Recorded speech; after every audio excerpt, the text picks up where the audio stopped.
So let's talk about the creative INTJ subtype. What are the characteristics of this subtype and some of the careers?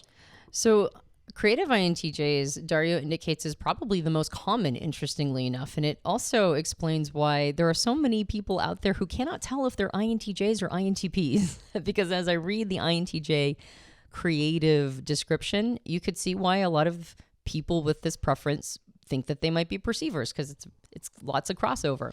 So this kind of INTJ tends to be creative in a thoughtful way, though they're also somewhat scattered and they're more generalists than specialists. So unlike some other INTJ types that we'll talk about, this is the more generalist INTJ.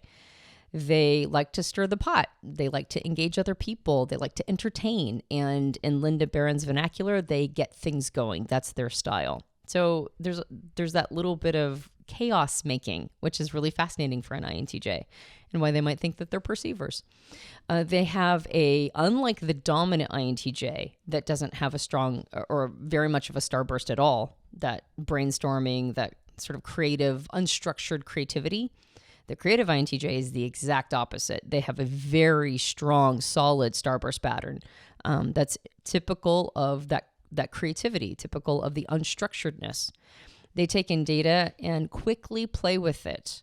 And to balance that chaos, because they still are judgers, right? So they still have INTJ preferences. To balance that chaos, they also lean on parts of their mind that allow them to organize, to present, to act on thoughts, and have a goal focus orientation. So they're taking that unstructured creativity, but then they're putting it towards something that has a goal orientation to it in order for it to not be total chaos machine. They easily notice patterns. They project into the future how an idea or an event is going to turn out, which is pretty common for anybody using introverted intuition. And then they create a goal as an organizing principle around it.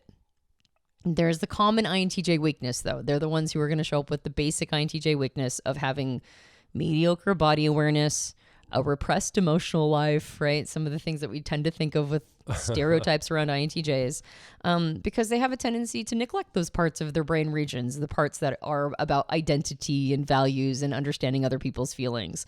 And so as they grow and mature, those are areas that they're going to want to tap into and be a little bit more connected to. And unlike some other creative subtypes, though, this is what's interesting, is some creative subtypes have a real difficult time getting themselves going. Like motivation comes in spurts. For INTJs, they actually end up pushing themselves. So they're INTJs that tend to have a little bit more internal motivation than maybe other creative subtypes. They are also introverts, though.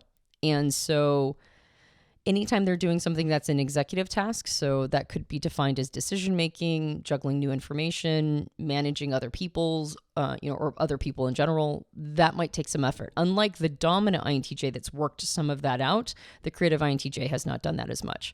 And so that has mixed results. They're not as good at managing and leading other people. They're a little bit more iconoclastic, a little bit more doing their own creative thing.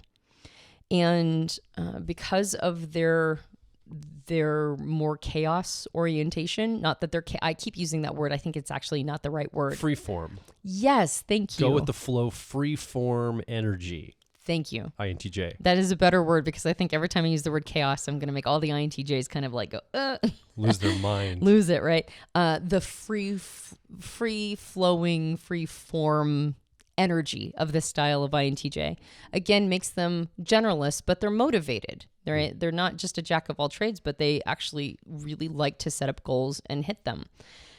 They, unlike some other INTJ subtypes, are going to not have a clear distinction or delineation between work and hobbies. They're going to merge them together. In fact, if they can, they're going to try to make them the same thing. Yeah. So every time a creative INTJ has a hobby, they're probably going to be thinking, how do I make money from this?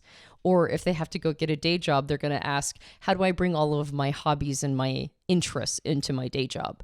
Or they might have a bunch of side gigs. They might have a day job, but a whole bunch of side hustles going on where they're trying to merge their interests and get some ROI or return on investment from it.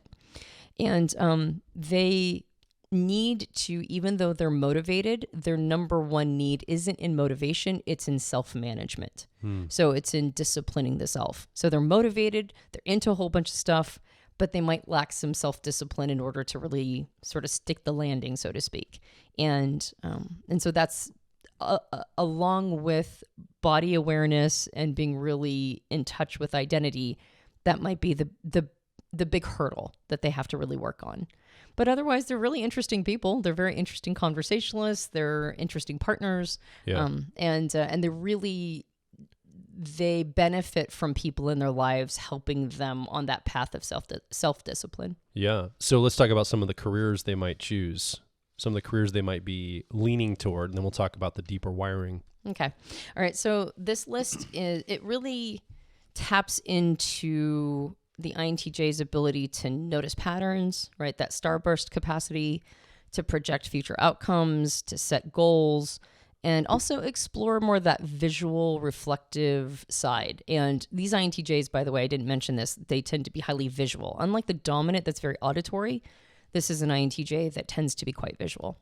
So on the list that will capitalize on some of those elements are architect, industrial designer, urban planner, art curator with a focus on innovative or futuristic exhibits. So I thought that was a really interesting direction for an INTJ.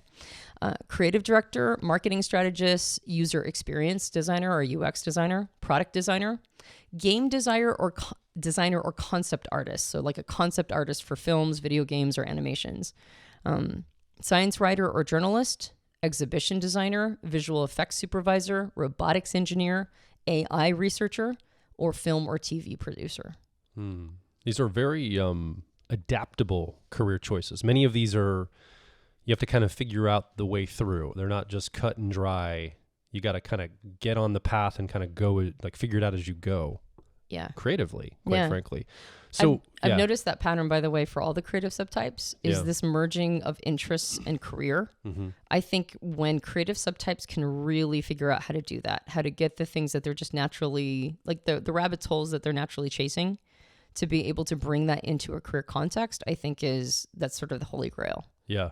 So if the dominant INTJ subtype is okay with hierarchy, okay with working the management side of things, working up the ladder, giving direction and leading and guiding, this creative is a little more free form. And so we've been talking a lot about, with all the creative subtypes, and for INTJs, it's no different. Platform thinking can be so helpful here. What do I mean by platform thinking? Well, Uber is a platform. YouTube is a platform. Substack is a platform.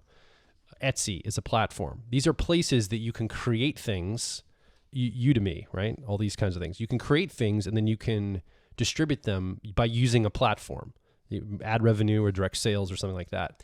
And what's great about a creative subtype tapping into a platform is the platform handles all the structure, all the nitpicky paperwork, all the getting paid and paying other people, all the things that as a creative subtype you probably don't want to attend to, even though you as an INTJ probably could be totally capable of it, but you're just wanting to apply yourself to creative things. So if you're this subtype, I would start thinking like, what platforms can I associate with? Where can I connect to a bunch of platforms? They could also be people platforms, networks of people you associate with that can help get your creativity out there. They can help support that creativity in the world for you. Yeah. And entrepreneur is not on this list. I don't think it actually made it to any of the INTJ lists, interestingly enough. But I would say that the creative INTJ is probably the most likely to become entrepreneurial. Yeah. For the reasons you mentioned, in order to have their own platform. And they're the stir the pot INTJ. They're the ones that are a little bit more willing to question social norms, like in a bigger way, not just in a have my own say in my heart or have my say in my head, but actually really truly push against society norms. And so, like you mentioned, having platforms or things that support you help and keep you accountable, right? It's sometimes difficult to be a creative subtype because it's not uncommon for them to have motivation and drive, but lack that discipline. Yeah. And sometimes these contexts, like you're talking about, the platforms that are already there, do a lot of the heavy lifting.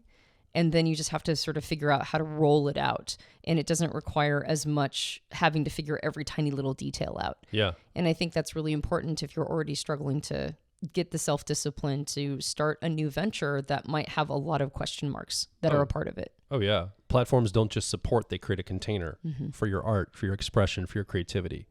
I think that's definitely the case. So let's talk a little bit deeper for the type geeks out there. Neurotransmitter, all the creative subtypes are chasing dopamine, which makes sense. And let's talk about those two front functions. Again, the introverted intuition, driver or dominant function, we've nicknamed it perspectives. It's the learning or information gathering function. And then the extroverted thinking or effectiveness function is decision-making, auxiliary or co-pilot. How are these attuned in that analytic or holistic framework? So the first function of introverted intuition or perspectives, that stays analytic. That still has that focus, that strong future orientation, kind of sort of pushing out and not taking as much in the peripheral, but really hyper-focusing on what's coming and moving its energy out. But the extroverted thinking or effectiveness function now takes on a more holistic frame. It's a little bit more open. It's a little less insistent on how everything has to be done, right?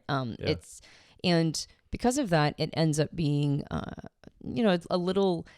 It's not as domineering in its energy. And it's not as insistent in its energy of how something has to happen. So that's one of the reasons why the creative subtype ends up being more freeform, because the judging function, extroverted thinking, it doesn't have as strong of a push out energy or frame. Not as much intention behind it.